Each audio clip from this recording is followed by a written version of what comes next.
Okay, even though that looks like a big fat thumbprint right there, it's not. I looked at it really close under the microscope, and it's part of a die clash. I'm guessing that it's, I don't know, the a reflection of the other part of his head, the back of his head somehow, but it just doesn't match. I don't know. It is definitely a die clash or something um, going on with the die because it's the coin itself. It's not something on top of the coin. Um, Even though it looks like a perfect thumbprint with the swirls and everything, but it's not. It's actually raised metal, and there's little bits of carbon or pieces of dye stuck in those little places where there's raised metal up, just all over the place, everywhere you look. And where there's little clumps, bigger clumps that you can see, that's a piece of like a piece of metal that got struck onto the face of it, and it's got carbon around it.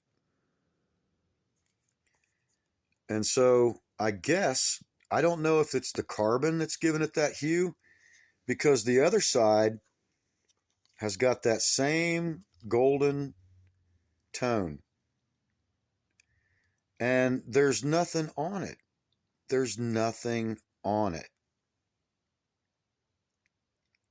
I mean, you see how it swirls? Look, you see how it swirls?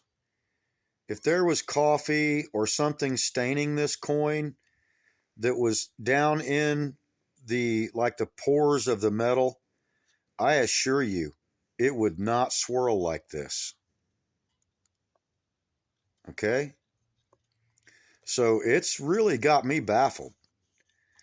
It's got to be, I believe, I honestly believe it's got to be gold coated quarter stock, like for the Puerto Rico gold quarters that they put out. They'll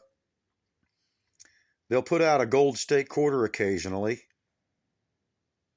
and they did when they were making the state quarters, they would put out a gold one occasionally. And I'm just wondering if somebody didn't slip one of those sheets into the punch mill and punch out 100 of these, and I managed to get one. But that die, whatever that is, that's some kind of a die break. That's not a thumbprint or a fingerprint. It looks like it, but it's not. But this thing's pristine under a microscope. It's just beautiful. Other than whatever that is, there are no blemishes on this coin other than just normal little die chips and small die scratches. And as far as a 2021 Jefferson nickel, it's about as clean as they come. So, folks, I really don't know. Should I risk $45 and send this to PCGS and risk being humiliated? They send it back and say, oh, it's just hot chocolate or something. But it's not. I looked at it really close under a microscope. It's definitely a die break. There's something or some kind of weird pattern stamped onto that die. It's almost like somebody had their thumb in there when that thing came together.